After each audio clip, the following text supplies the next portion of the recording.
Que bênção poder estar aqui. Amém. É um privilégio, é uma alegria, né? Estarmos aqui reunidos. Que bênção.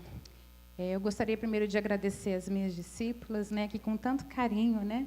Prepararam essa mesa. Aquelas que não puderam estar conosco também. Que o Senhor continue abençoando-as. Amém? Vamos orar. Pai, no nome de Jesus, nós te louvamos, Deus, nós te agradecemos pela tua palavra, Pai, pela tua presença. Te pedimos, Espírito Santo de Deus, esteja no nosso meio. Que o Senhor possa, Pai, fazer dos nossos corações, Deus, uma terra fértil, Pai, para receber a semente da tua palavra. Nós te louvamos, Deus, e nós já te agradecemos, porque o Senhor é muito bom. Amém. Podem sentar, gente. Que delícia, né? Como o pastor falou, hoje tem bastante gente. Fico muito feliz de poder rever os irmãos, né? Que é uma bênção isso. E nessa noite nós vamos falar um pouquinho sobre os desafios. Quem não os tem, não é verdade? Mas o que são desafios, né? Aí eu fui até procurar, porque eu falei, a gente tem tanto desafio, né? A gente precisa saber até qual a definição deles. E essa palavra, na verdade, o Senhor colocou no meu coração lá por meados de maio, mais ou menos. Eu tinha, né, pensado em outras coisas, falar em outras coisas, né? Mas orando ao Senhor, e Ele colocou muito forte no meu coração essa palavra, desafios. Vamos lá, e está aqui também é um desafio, viu? Não é fácil, não.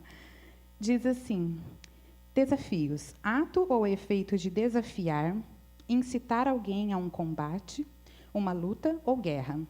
Ocasião ou obstáculo que deve ser ultrapassado, situação ou grande problema a ser vencido ou superado. Eu acredito que todos nós passamos a vida, né, enfrentando desafios, cada um com os seus, né? Se a gente pensar num bebê, né, que ainda não anda, aí a gente vai lá, coloca aquele bebê em pé. Para ele é um desafio, equilibrar o corpo, ficar ali paradinho, para começar a caminhar. Aquelas que têm filhos sabem bem como que é. E como que a gente fica? Vamos lá, firminho, né, Gi? Firminho, durinho, vem com a mamãe. A gente lança sobre essa criança o quê? Palavras de incentivo, palavras de segurança, não é verdade? Eu estou vendo muita carinha assim, né? E com certeza você também em casa aí sabe desse processo. A gente lança sobre essa criança palavras de incentivo. E vamos ler a palavra de Deus. Nós vamos falar sobre um texto muito conhecido, principalmente entre as mulheres, que está lá em Esther.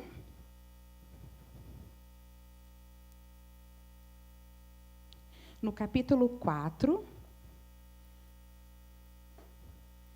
Nós vamos ler do 1 ao 17. Amém? Esther, capítulo 4, do 1 ao 17. Diz assim a palavra. Quando soube Mordecai tudo quanto se havia passado, rasgou as suas vestes e se cobriu de pano de saco e de cinza. E saindo pela cidade, clamou com grande e amargo clamor. E chegando até a porta do rei, porque ninguém vestido de pano de saco podia entrar pelas portas do rei, em todas as províncias aonde chegava a palavra do rei e a sua lei, havia entre os judeus grande luto com jejum e choro e lamentação. E muitos se deitavam em pano de saco e em cinza. Então vieram as servas de Esther e os eunucos e fizeram-na saber, com o que a rainha muito se doeu, e mandou roupas para vestir a Mordecai. E tirar-lhe o pano de saco, porém ele não as aceitou. Então, Esther chamou a Ataque, um dos eunucos do rei, que este lhe dera para servir, e lhe ordenou que fosse a Mordecai para saber que era aquilo e o seu motivo. Saiu, pois, Ataque à praça da cidade para encontrar-se com Mordecai à porta do rei. E Mordecai lhe fez saber tudo quanto lhe tinha sucedido, como também a quantia certa de prata que Amã prometera para pagar os tesouros do rei pelo aniquilamento dos judeus. Também lhe deu o traslado do decreto escrito, que se publicaram em Susã, para os destruir, para que o mostrasse a Esther e o fizesse saber, a fim de que fosse ter com o rei e lhe pedisse misericórdia, e na sua presença lhe suplicasse pelo povo dela. Tornou, pois, Ataque e fez saber a Ester as palavras de Mordecai. Então respondeu Ester a Ataque e mandou-lhe dizer a Mordecai: todos os servos do rei e o povo das províncias do rei sabem que para qualquer homem ou mulher que, sem ser chamado, entrar no pátio interior para avistar-se com o rei, não há senão uma sentença, senão a de morte, salvo se o rei estender para ele o cetro de ouro, para que viva, e eu, nestes 30 dias, não fui chamada para entrar ao rei. Fizeram saber a Mordecai as palavras de Ester. Então lhe disse Mordecai, que respondessem a Ester: não imagines que por estares na casa do rei, só tu escaparás entre todos os judeus, porque se de todo te calares, agora de outra parte se levantará para os judeus socorro e livramento, mas tu e a casa de teu pai perecereis. E quem sabe se para a conjuntura como esta é que foste elevada a rainha? Então disse Ester que respondessem a Mordecai: vai, ajunta todos os judeus que se acharem em Susã, e jejuai por mim, e não comais nem bebais por 3 dias, nem de noite, nem de dia.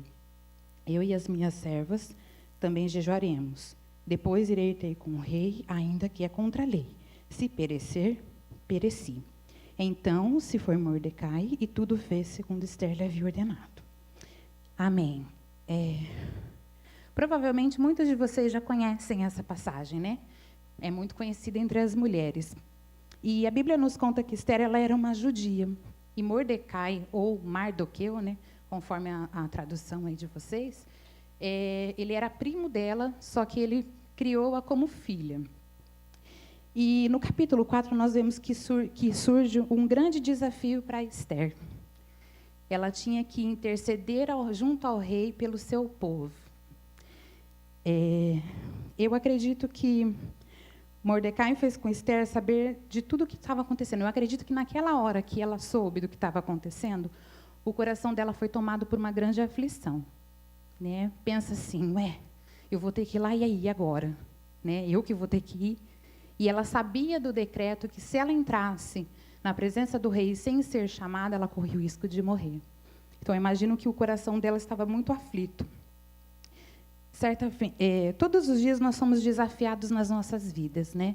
Nós somos desafiados na nossa área emocional, na espiritual, na familiar, financeira, não é? Todos nós temos grandes desafios, né? Os jovens são desafiados aí a escolher uma profissão, né? Eu me lembro que quando eu comecei a trabalhar, eu ainda não tinha muita certeza do que eu queria. E isso veio depois, né? Primeiro eu comecei a trabalhar e depois que eu fui procurar me formar. E assim, às vezes a gente se encontra meio perdido, né? De repente você faz um teste e você acha que você encaixa em todas as profissões, né? Eu comecei a minha vida prestando a área da saúde. Não tem nada a ver comigo. Hoje eu percebo que não tem nada a ver comigo. E às vezes a gente se pega assim meio sem rumo, né? E eu acredito que com os jovens de hoje também é a mesma coisa, né? Ficam perdidos sem saber qual a direção. E na Bíblia nós temos vários exemplos de pessoas que tiveram grandes desafios, homens e mulheres que tiveram grandes desafios. Até linkei alguns aqui, né? Abraão sair do meio da sua parentela, dá um spoiler aí. No culto das crianças, hein, gente? Vocês estejam atentos, viu? É logo. Tem que dar um spoiler, né? Moisés libertar o povo de Israel. Josué conquistar a terra prometida. Raabe manter-se íntegra e fiel aos propósitos de Deus. E Ana crer que geraria um filho. Né? Eu acredito que assim muitas pessoas têm os seus desafios, né? Nós passamos a vida correndo atrás das coisas e de repente nós somos obrigados a botar o pé no freio, né? No meu caso, né? Eu trabalho em escola de educação infantil e nós estávamos num dia normal, com as crianças brincando, correndo pelo parque, aquela loucura de escola, né? A escola nunca é silenciosa. E, de repente, no outro dia, minha diretora chega na escola e fala, olha, conversem com as famílias para que eles se programem, que a semana que vem a escola está fechada. Aí a gente, fechada? Como assim, né? Estava começando a questão da pandemia e tudo mais, e aí a gente foi meio que pego de surpresa. Aí a gente pensou, ué, e os planejamentos que a gente fez? As atividades que nós, né, já preparamos? Esquece. Né? E a gente é pego de surpresa muitas vezes. Mas, de certa forma, também, muitos de nós estávamos vivendo no automático. A nossa vida espiritual estava no automático. E aí, a gente ainda fica naquele desequilíbrio da nossa vida social, secular, nosso trabalho, e a nossa vida espiritual, muitas vezes. Né? A gente acaba dando muita ênfase. Mas hoje eu não posso ir no culto, porque eu vou trabalhar até mais tarde. Né? Vou fazer 1 hora extra. Ou então, eu vou dar mais enfoque para um trabalho que eu tenho para fazer, e eu não vou assistir o culto agora. Né? E a gente acaba dando, né? Porque aqui fala assim, né? Muitos deixam de viver a vida porque a gente passa a fazer aquilo que a nossa carne, às vezes, deseja. Não que a gente deseja trabalhar mais do que estar na presença, mas a gente acaba cedendo. Né? E, enquanto eu orava sobre essa palavra, Deus colocou algumas coisas no meu coração. E a gente passa a viver uma vida de, por hoje está pago. Sabe aquela fotinha? Hoje está pago? Né? Muitas pessoas que fazem academia colocam isso. E a gente acaba fazendo isso com a nossa vida espiritual. Porque a gente veio no culto hoje, por hoje está pago. Né? Eu fui na célula, hoje está pago. Eu fiz discipulado, hoje está pago.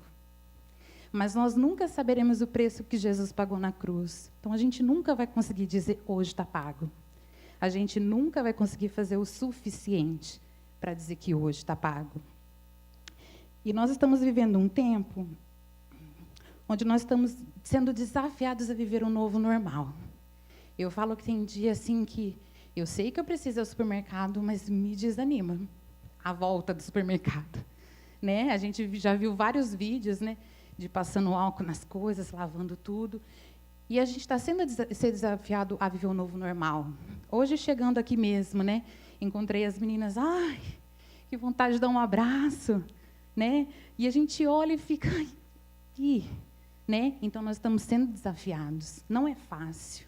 Né? Não é fácil, porque faz muito tempo que eu não via muitos de vocês aqui, como faz muito tempo que eu não vejo muitos dos que estão em casa.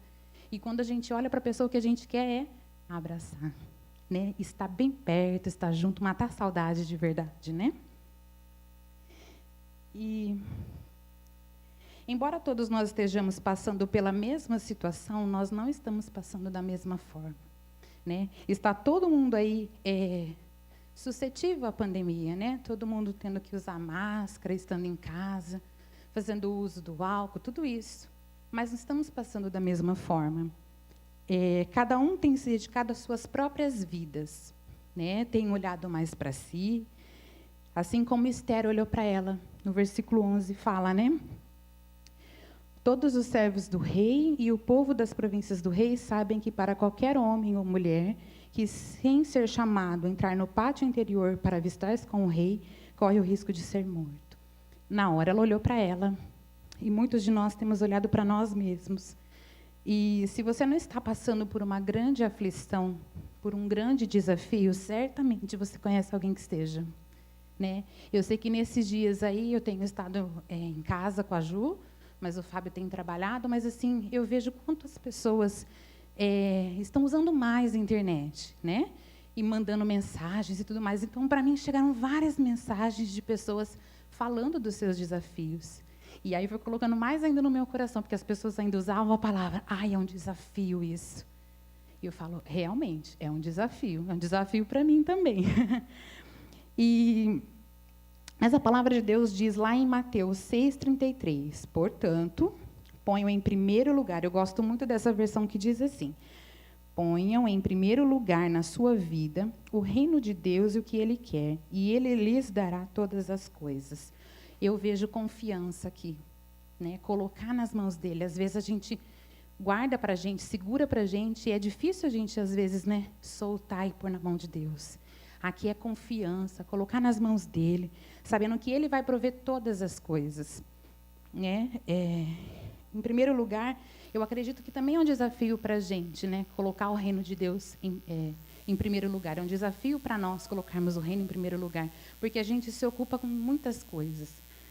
E é provável que você também conheça pessoas assim. Que às vezes você fala, nossa, mas esse discípulo, essa discípula não, né, não quer acompanhar, não quer seguir, não quer nada, porque ainda não entendeu as prioridades. Ainda não entrou no coração dela isso. E nós precisamos, como líderes, né, com pessoas que têm ministrado a palavra sobre a vida de pessoas, ter a nossa paciência com elas também.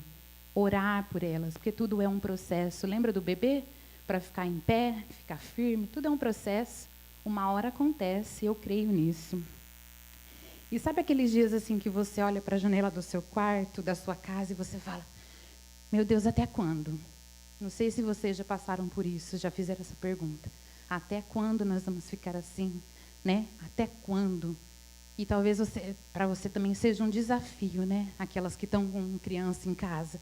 Já não sei mais o que fazer para acabar com a ansiedade dessa criança que está voando aqui, né? As aulas online, tudo isso, né? Às vezes desgasta um pouco a gente, né?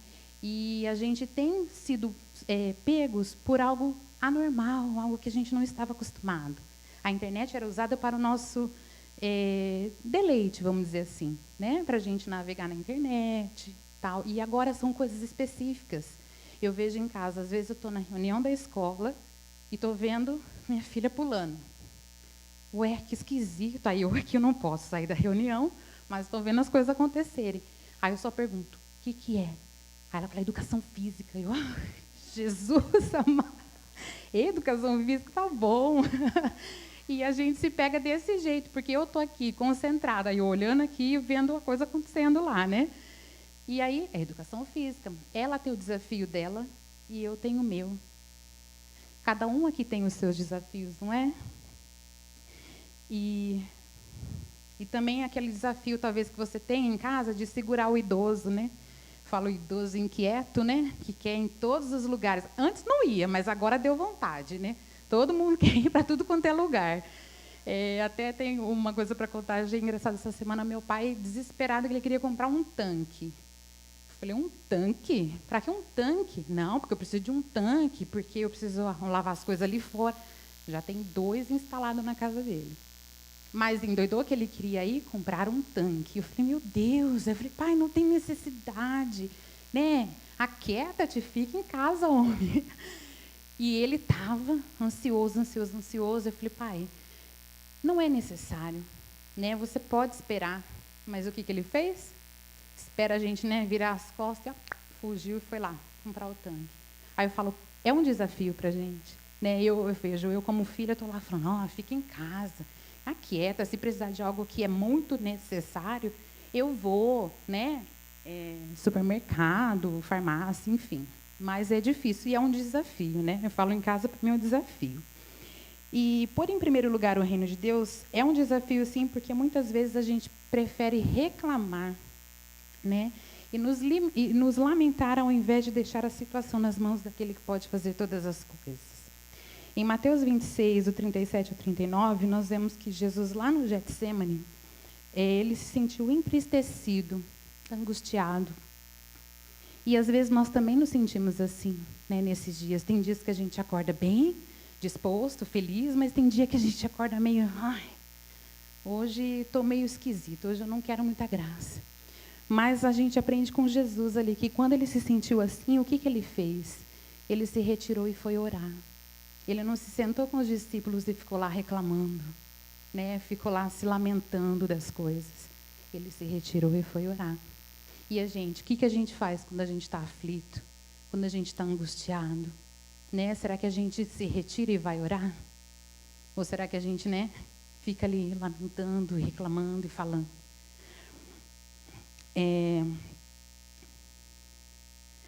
Nós somos desafiados a crer nesse tempo. É algo que talvez a gente fale assim no nosso meio, que é uma coisa tão comum, né? A gente ouve a palavra e a gente crê na palavra. Só que nós estamos sendo desafiados a crer realmente num Deus do impossível, né? Eu não sei qual é a situação de cada um aqui, das pessoas que estão em casa. Às vezes você está vivendo uma situação que você fala, não tem saída. Não sei mesmo o que fazer. Mas nós cremos num Deus do impossível. E o Deus do impossível, ele pode fazer todas as coisas. Não diz que ele pode fazer um pouco ou uma metadinha. Ele pode fazer todas as coisas. perdão. Em Isaías 41:13 diz: porque eu, o Senhor teu Deus, te tomo pela tua mão direita e te digo, não temas que eu te ajudo. Que segurança que eu tenho nesse versículo, né? Me acalenta, me traz paz. Pode acontecer o que for, pode vir o que estiver para vir. E o Senhor, Ele me toma pela minha mão direita e diz que Ele está comigo.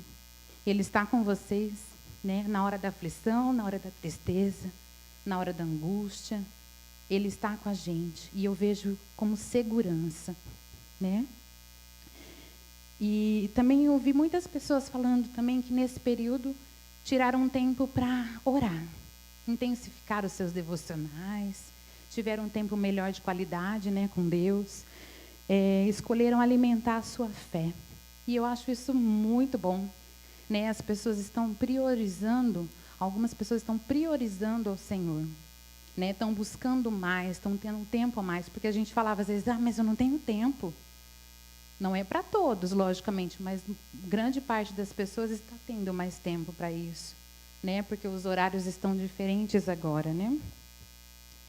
E nesse período eu me aproximei de pessoas onde eu tive a oportunidade de poder ministrar a palavra de Deus, que é como eu falei, a internet passou a ser usada de outras formas. Então chega um WhatsApp lá, rapidinho, estou aflito, estou preocupada, está acontecendo isso.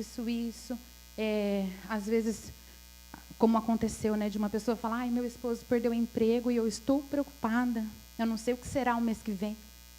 E aí o que eu poderia falar? Puxa, é verdade, hein? Tem que se preocupar mesmo.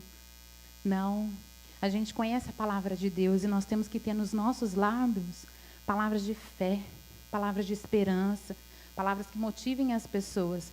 Tudo em volta pode estar caindo, pode estar sendo derrubado, mas nós cremos num Deus poderoso que está vivo. E Ele pode mover todas as coisas ao nosso favor. Amém? E aqui diz ainda, né, em Salmo 71:15, na parte A, que diz: a minha boca relatará a tua justiça e de contínuo os feitos da tua salvação.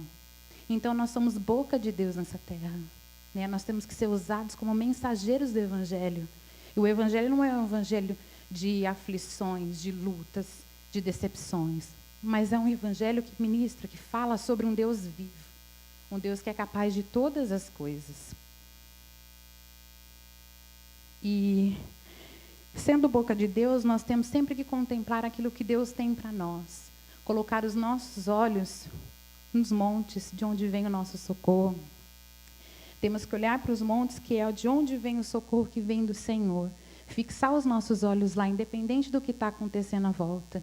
Nós não podemos tirar os nossos olhos de Deus. A gente vai ouvir notícia ruim? É provável que sim. Nós vamos ouvir pessoas tristes porque perderam pessoas? Claro que sim, como a gente tem ouvido. Mas a gente tem que continuar com os nossos olhos no Senhor. Isso não é menosprezar a dor do outro, mas a gente não ser corrompido por aquilo que a gente está ouvindo. Porque se a gente, vamos supor, liga a TV, num jornal lá, só passa, assim, 90% é notícia ruim. Você fica alimentando aquilo, você fica angustiado. Você se pega falando, meu Deus, só tem coisa ruim acontecendo. Não é? E a gente pode ouvir isso? Pode, mas a gente tem que olhar para o monte, que é de onde vem o nosso socorro. A gente colocar os olhos no Senhor e saber que Ele está cuidando de todas as coisas. Ele não perdeu o controle. Amém? Eu sei que também, além das pessoas que se dedicaram mais, né, ao seu devocional, também passaram a se dedicar aos seus estudos. Né? A gente vê alguns adolescentes também falando, estou lendo mais, estou me dedicando mais. As mães, eu acho que está tudo feliz da vida, né? Estão estudando mais. Eu também passei a estudar um pouco mais, porque às vezes, né, com a correria do dia a dia, a gente fala, eu vou estudar. Mas às vezes a gente não sobra tempo. E eu me dediquei, voltei, né, a me dedicar aos meus estudos, a minha pós, que estava meio paradinha. E é ruim? Não, não é ruim. Isso é bom.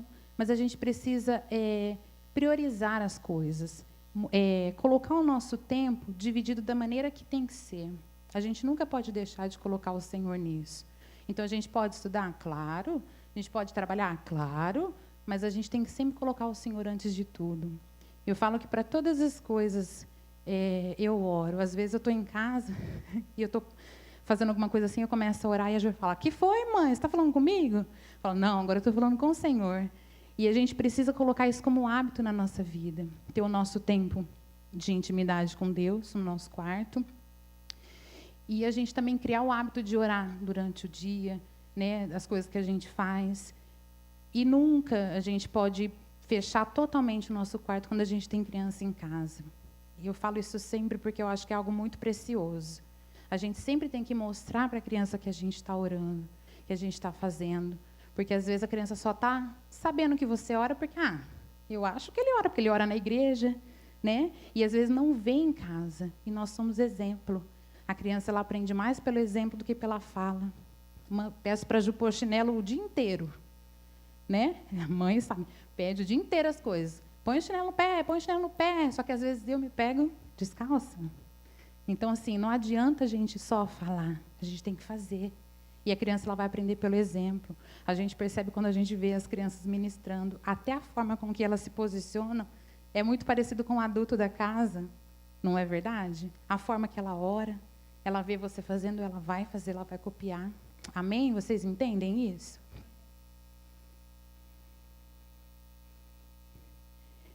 E, às vezes, a gente fica tão atarefado nas coisas do dia a dia que a gente não vê nem o tempo passar, né?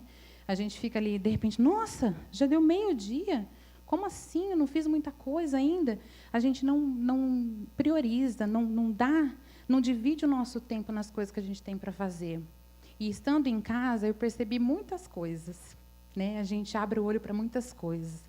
Eu percebi que... na minha casa, eu precisava dar mais atenção a algumas coisas. Não que eu não desse, mas que, assim, eram rápidas às vezes. Né? Por exemplo, a própria limpeza da minha casa. Sempre limpei, lógico, mas eu vejo que hoje eu estou mais detalhista. Né? Ixi, aqui eu acho que eu não limpei muito bem. A gente começa a abrir o olho para as coisas quando a gente para, quando a gente sossega. Na nossa correria, a gente não tem tempo de ver as coisas. E as coisas que são importantes vão ficando de lado. Não é verdade? Eu sei que muitos aqui estão nas suas vidas normais, estão trabalhando normal, às vezes até um pouco mais, porque está cobrindo alguém que não está tendo que trabalhar. Mas a gente precisa colocar as prioridades na nossa vida. Tudo aquilo que a gente alimenta cresce, não é? Então, tudo aquilo que a gente alimenta, se você alimenta o seu tempo lá na internet, vai crescer, e quando você vê, já passou a hora. E se você alimenta as coisas com Deus, vai crescer. Você vai estar mais conectado. E como você vai falar de um Deus que você não conhece? Né? Como eu posso falar de um Deus que eu não conheço? Então, eu estando conectada ao Pai, eu consigo falar dele. Eu consigo falar sobre as coisas que ele fez. Desculpa. Portanto, a gente precisa se programar. O nosso dia tem que ser programado. Às vezes você fala, mas eu não tenho muitas coisas para fazer em casa, porque no meu caso, como eu trabalho com educação infantil, a gente grava um vídeo, né? A gente participa das reuniões, mas não tenho todos os dias algo para estar fazendo no sentido de estar trabalhando todos os dias e postando coisas para as famílias, né? Para as crianças terem acesso. Tem os dias que eu estou um pouco mais tranquila. Do que eu faço nesse tempo? Né? De manhã a Júlia está na aula, e o que eu faço durante esse tempo? Aí o que eu tenho feito? Tenho mergulhado mais na palavra. Que era de manhã, eu não tinha tempo, porque eu ia trabalhar, como que eu ia fazer? Aí a gente sempre põe empecilho. E agora não, eu tenho mais tempo. Então, assim, as coisas acontecem lá, e eu fico ali no meu cantinho, buscando a direção de Deus. Para ministrar sobre essa palavra hoje, para mim foi um desafio. Tantas coisas acontecem até a gente chegar aqui, né? Coisas que a gente planeja muitas vezes, aí a gente ouve falando, comércio vai fechar. Meu Deus! Aí a gente planejando o culto das crianças, comércio fechado, onde nós vamos buscar isso, onde a gente vai buscar aquilo? E o homem faz muitos planos, né? A gente é cheio de planos, não é? A Cláudia estava falando. A gente é cheio de plano, e às vezes eles não acontecem como a gente planeja. E aí vem a frustração. E uma pessoa frustrada, ela não frutifica. Ela fica amarrada nessa frustração, porque ela vai perder o tempo dela reclamando, murmurando. E muitas vezes ela vai ficar como? Amarga. Já comeu algo amargo? É ruim, né? A gente faz até uma certa caretinha aí. É ruim. E a gente precisa o quê? Tirar as coisas ruins da nossa vida. Tirar esse amargo da vida, né? E buscar coisas doces, coisas boas, coisas que acrescentam na nossa vida. Você hoje, como você está? Né? Você está uma pessoa mais doce ou uma pessoa mais amarga? Você tem deixado as circunstâncias tomarem conta da sua vida? Você tem deixado aquilo que você ouve fazer sentido na sua vida a ponto de você paralisar tudo e viver aquilo que você tem ouvido? Né? O que a gente tem feito nesse tempo? A gente tem priorizado o nosso tempo para abençoar pessoas? Né? Nós temos levado a palavra mesmo assim? Às vezes a gente está passando por desafios também. Cada um conhece a sua luta. Mas muitas vezes, a gente pode deixar o nosso desafio um pouco de lado também e ajudar aqueles que precisam. Lembra do bebê que eu falei de novo? Né? Tem gente para dar incentivo, tem gente para motivar. Será que você tem sido motivador nesse tempo? Será que você tem sido um incentivador de pessoas nesse tempo? A Cláudia falou dos sonhos. Será que a gente tem sido motivadores de sonhos de pessoas?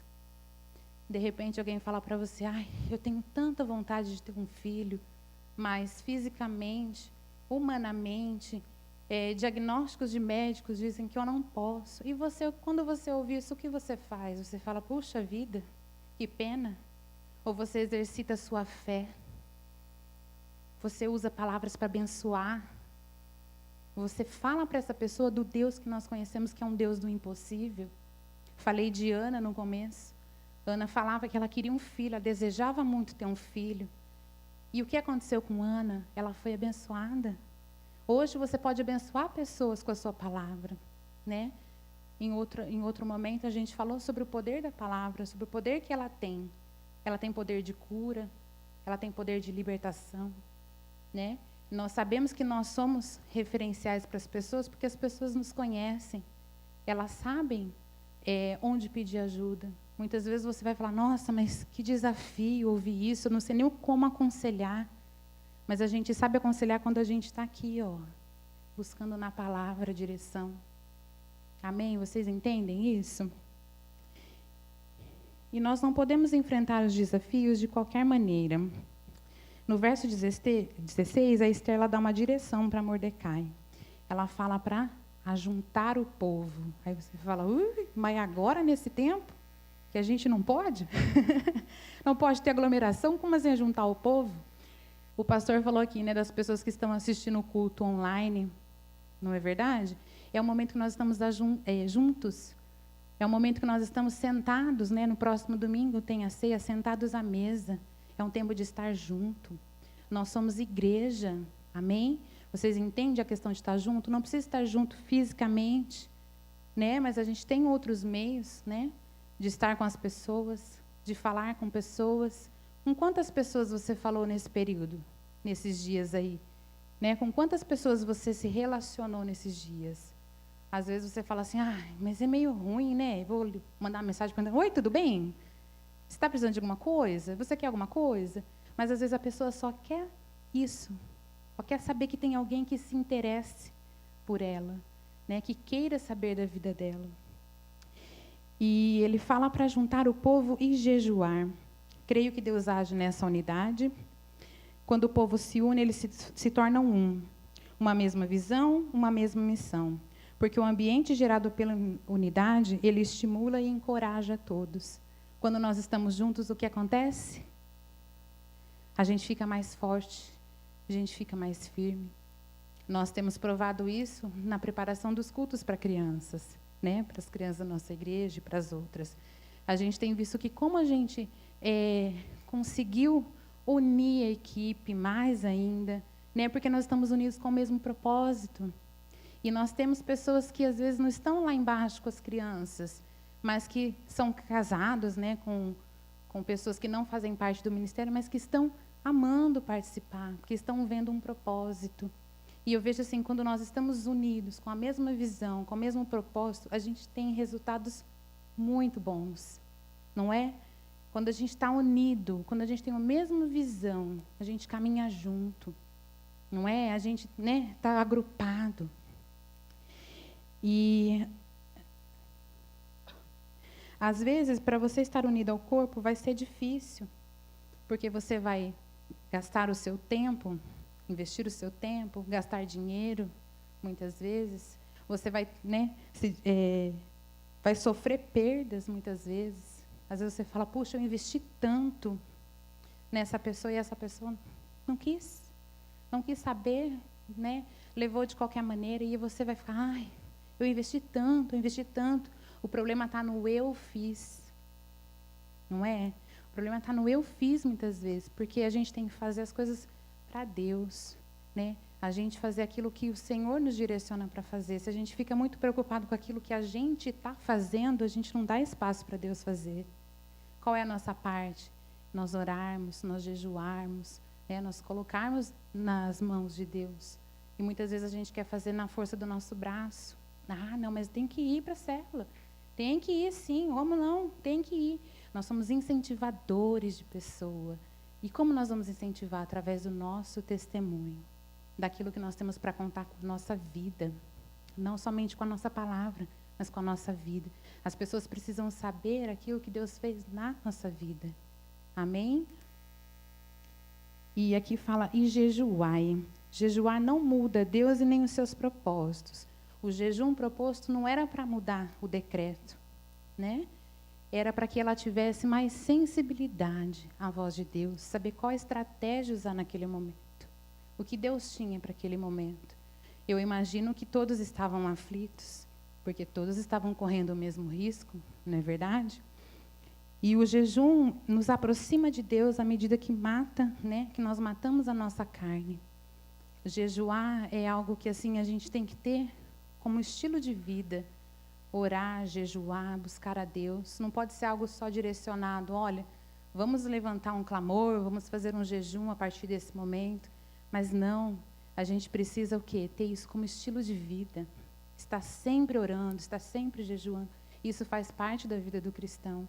Nós não precisamos de uma direção específica. Olha, a partir do dia tal nós vamos orar, nós vamos jejuar por tal coisa. Que isso seja uma prática nossa, que isso seja enraizado em nós. Amém? E Mordecai fez tudo segundo Esther tinha ordenado. Para resumir, a Esther, ela acaba, depois desse período de oração e jejum, ela vai até a presença do rei, e eu acredito que ela vá temerosa, né? Porque ela não sabia o que esperava. Ela tinha se ajuntado, orado, e ela confiava em Deus. E o rei, ele aponta, né, o cetro e ele permite a entrada dela. Então, ela tem essa permissão concedida. E ela consegue chegar até o coração do rei. E eu sei que, assim, muitos de nós temos desafios que a gente não sabe que direção tomar. Mas a gente aprende aqui que nós precisamos orar. E ela tem uma coragem de ir lá também. Né? Eu acredito que a gente, né, não é só vai, a gente precisa ter uma coragem. E às vezes a gente não está tão corajoso. A gente às vezes se reveste de um medo que é desnecessário. A gente sabe que tem um desafio para ser cumprido. Tem algo para fazer e a gente fica, eu acho que eu não dou conta. Acho que eu não consigo. Com certeza você já falou isso para alguma das situações na sua vida. Acho que eu não dou conta de fazer uma célula lá do outro lado da cidade. Eu acho que eu não dou conta de juntar as pessoas, né, e fazer o discipulado. Não dou conta. Eu acho que eu não dou conta disso, não dou conta daquilo. E a gente acaba falando isso. Né? E a gente não se enche de coragem, isso já está em nós. A gente precisa cada vez mais buscar em Deus isso. Né? A coragem ela não é uma ausência de medo, mas é um vai assim mesmo. Né? Vamos explicar assim, é um vai assim mesmo. Pode ser às vezes difícil, mas é com medo mesmo. Né? A gente tem que confiar em Deus, que é Ele que nos capacita. Não é a nossa capacitação, mas é aquela que vem de Deus. E aqui diz que para chegar até o rei, e ela faz saber todas as coisas que estavam acontecendo. Ela fala para o rei o que está acontecendo. Olha, segundo esse decreto, o povo todo pode morrer. E ela também estava nesse povo, né? Incluída nesse povo. E aí o rei fica sabendo que no passado Mordecai havia salvo a vida dele, né? E aí ele fala, como assim? E como esse homem foi reconhecido? Ele foi honrado? Ele foi agradecido? E não, ele não foi. E ele fala, puxa vida, né? E aí Deus entra com a provisão nesse momento e usa a vida do rei. Ele fala, não, nós vamos honrar esse homem então por esse feito. E Amã era um primeiro-ministro na época que não gostava de Mordecai, porque Mordecai ele era fiel e íntegro. Ele não se curvava perante os outros. E isso para Amã era uma afronta, né? E o desejo dele era que Mordecai fosse morto, né? Porque ele não se curvava, ele não se dobrava. E para que não ficasse só específico para uma pessoa só, esse decreto foi feito para que todo o povo judeu sofresse, que todo o povo judeu morresse. Porém, Esther ela teve a coragem, ela foi até o rei e fez saber de tudo isso. E aí, pelo contrário, Mordecai é honrado e a forca que ele mandou construir para enforcar a Mordecai acaba servindo para ele. Então, a gente vê que Deus fez algo assim, ó, né? Que saiu de uma coisa e foi para outra completamente diferente. Nós vemos um Deus agindo na vida do povo judeu, um povo precioso para Deus. E nós vemos que Deus pode todas as coisas. Então, a aflição de Esther se tornou coragem, né? Ela se revestiu de coragem e foi até lá. E em 1 Crônicas 28:20 diz, Davi diz a Salomão, ser forte, corajoso e faze a obra. Não é só ser forte e corajoso, é fazer a obra. É mais do que só ser forte e corajoso. Será que nós temos feito a obra segundo o Senhor tem nos designado? Ou a gente só fala, não, eu vou sim, pode contar comigo. É mais um ou menos um? Não é verdade? Então, assim, ser forte e ser corajoso. Você fala, não, eu vou entrar no desafio, eu vou fazer sim. Ir lá e fazer realmente, não ficar só de palavras. Muitas são as aflições do justo, mas o Senhor de todas o livra. Para enfrentar o desafio, Esther ela identificou a batalha que ela tinha. Eu sei que muitos aqui estão passando por desafios também, né?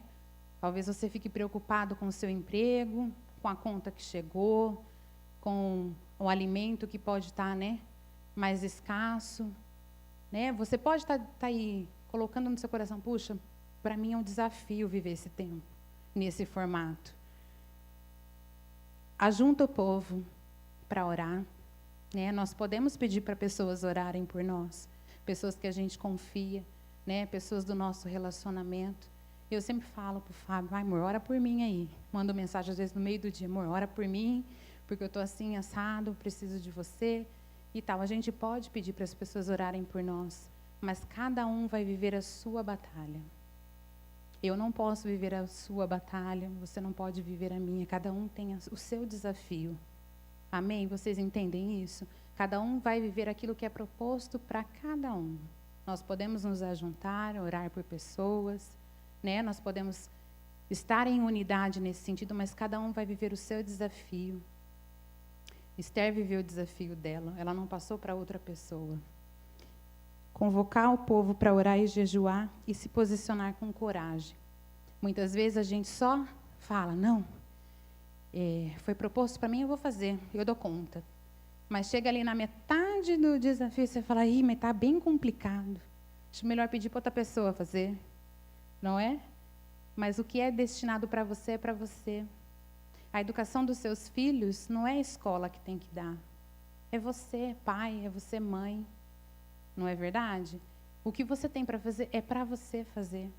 Não passe para outros. Você pode pedir ajuda, mas o que é para você é para você. Tem coisas que às vezes a gente não tem à disposição. Eu falo, lindo, mas eu não tenho essa habilidade que elas têm para fazer. Flores em feltro. Quando me falam flores em feltro, eu falei, como que é isso? Meu Deus, para mim, não sei, eu acho que eu só colaria pérola aqui em cima.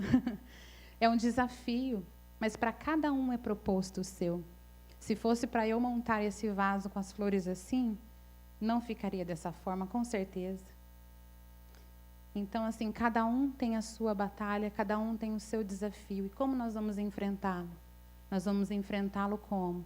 Orando, jejuando, sendo unidos, né? Estando no mesmo espírito, sendo unidos, tendo coragem para enfrentar os desafios. É mais do que só a gente levantar da cama e falar, eu tenho que ir trabalhar, eu tenho que fazer determinada coisa. É se encher de coragem realmente para fazer, com disposição, com ânimo. Por fim, Esther, no 8:16 diz, o Senhor reservou algo precioso para o seu povo. Para os judeus houve felicidade, alegria, regozijo e honra. Amém? Para o povo de Deus está reservado felicidade, alegria, regozijo e honra. Você é povo de Deus? Amém? Então, para você é reservado isso. Eu creio que, assim, é uma palavra, talvez que você fale, eu já ouvi muito falando sobre desafio, sobre como enfrentar, sobre como fazer. Mas eu creio que, assim, Deus sempre renova algo nas nossas vidas. Sabe quando dá aquele plim, aquele start? Deus sempre tem algo novo para fazer. E eu creio nessa palavra. Para o povo dele, ele tem reservado coisas boas. Nós somos um povo escolhido por Deus. E se hoje você está aqui, você está aí na sua casa, com saúde, com alegria, porque o Senhor tem provido todas as coisas. Lá fora pode estar bem difícil a situação, mas o Senhor cuida dos dele. Amém? Eu não sei qual é a situação que você se encontra hoje, né? Eu não sei qual o desafio que você tem pela frente. Eu não sei aquilo que está acontecendo na sua vida, mas eu sei que Deus é poderoso para fazer todas as coisas. A palavra diz assim: não andeis ansiosos por coisa alguma, antes em tudo sejam os vossos pedidos conhecidos diante de Deus pela oração e súplica, com ações de graças, e a paz de Deus, que excede todo entendimento, guardará o vosso coração e a vossa mente em Cristo Jesus. Aqui na ministração de hoje nós ouvimos uma música que fala, se o mar, até a Pamela falou, se o mar me submergir, a sua mão me traz à tona para respirar. E isso também aconteceu comigo, de estar meditando, de estar ouvindo essa canção em casa, e eu falando, como Deus é tremendo, né? Você pensa numa pessoa que está ali, né? Sucumbindo à água ali, e você fala, Deus, me ajuda. Ele te pega pela mão e te traz para respirar.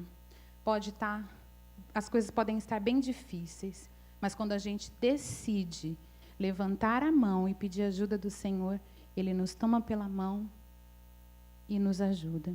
Amém? Então é algo que assim eu queria deixar no coração de vocês nessa noite.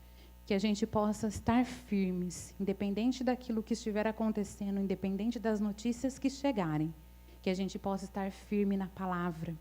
Que a gente possa estar firme, posicionados, com fé, com coragem, com alegria, porque para nós está proposto o melhor. Amém? Amém. Então vamos fechar os nossos olhos, amém?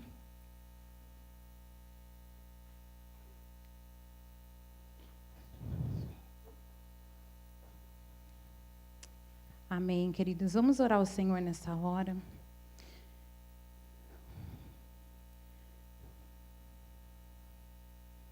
Amém. Pai, em nome de Jesus, nós te louvamos, Deus, e nós te agradecemos, Pai, pela tua palavra. Te louvamos, meu Deus, por cada vida, Senhor amado, que está aqui, por cada vida, Deus, que está em casa. Que em nome de Jesus, ó Pai, nós possamos contemplar, ó Deus, a tua glória, Pai. Que independente daquilo, Deus, que esteja acontecendo lá fora, das notícias que chegarem aos nossos ouvidos, nós manteremos os nossos olhos fixos em Ti, Senhor. Nós elevamos os nossos olhos para o monte de onde vem o socorro. Nós cremos, ó Pai, que o Senhor pode, ó Deus, todas as coisas. O Senhor pode nos carregar no colo, Senhor amado. O Senhor pode tirar, ó Deus, a aflição da nossa alma, Senhor, do nosso coração. Se as coisas ruins, ó Pai, começarem a bater a nossa porta, o Senhor é aquele que nos guarda, Senhor, e nós confiamos em Ti, ó Deus, independente, ó Deus, das coisas que possam vir a acontecer. O Senhor é o dono de todas as coisas e o Senhor cuida de nós. O Senhor não perdeu o controle de nada. Pelo contrário, estamos seguros em Ti, Senhor. Estamos seguros em Tuas mãos. Nós sabemos que Tu és um Deus que nos restaura, que nos cura, que nos lava. Enche-nos, ó Pai, com a Tua paz, a paz que excede todo entendimento, Senhor. Em nome de Jesus, ó Pai, que nós possamos viver a Sua paz. Nós te agradecemos, ó Pai, no nome de Jesus. Amém. Se o sol se pôr e a noite chegar, Tu és quem me guia. Se a tempestade me alcançar, Tu és meu abrigo. Se o mar me submergir,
queridos. Amém.